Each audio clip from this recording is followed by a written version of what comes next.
20 years ago, I made a decision that haunted me for the rest of my life. I left home. I left my family. And worst of all, I left my little brother behind. At the time, I told myself I had no choice. Today, I know better. My name is Sarah. When I was 18 years old, my home felt like a prison. My father drank heavily. My mother worked constantly. Arguments were a daily routine. Every morning, I woke up hoping things would somehow improve. They never did. The only bright spot in my life was my younger brother, Jake. He was 10 years old, funny, smart, and far too young to understand the problems surrounding us. I protected him whenever I could, or at least I tried to. The summer after high school, I received a scholarship to a university nearly 1,000 miles away. To me, it felt like a ticket to freedom, a chance to start over, a chance to finally live my own life. The night before I left, Jake sat beside me on the porch. He asked me a question I'll never forget. "You're coming back, right?" I smiled and said yes, but deep down I wasn't sure. The truth was I wanted to leave everything behind, including the pain, including the responsibility, including the life I hated. The next morning I got on a bus and left.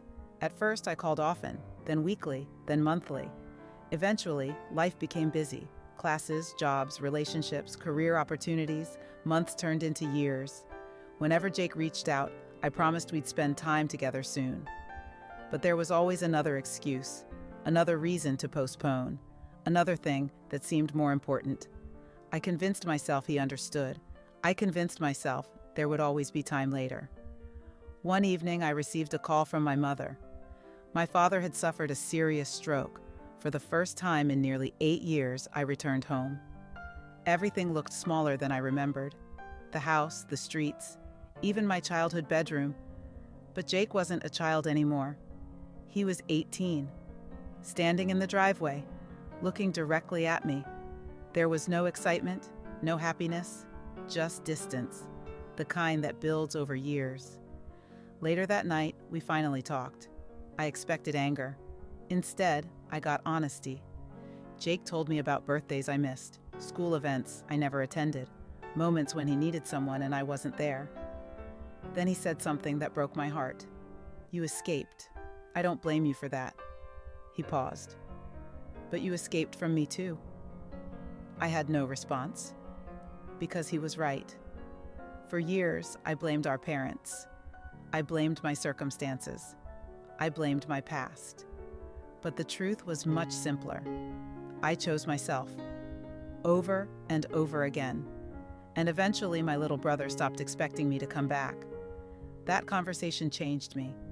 I realized that sometimes we become so focused on saving ourselves that we forget about the people who needed us most.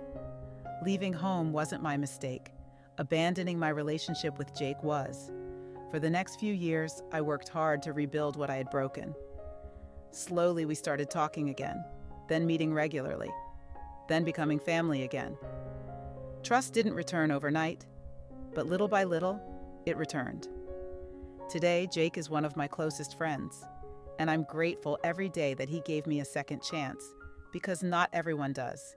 If I've learned anything from my story, it's this: the people who love you won't always need you forever. One day they stop waiting. And when that happens, it may be too late to fix what was lost. Have you ever drifted apart from someone you cared about? Were you able to reconnect, or did the distance become permanent? Let me know in the comments, and subscribe for more real-life confessions and life stories.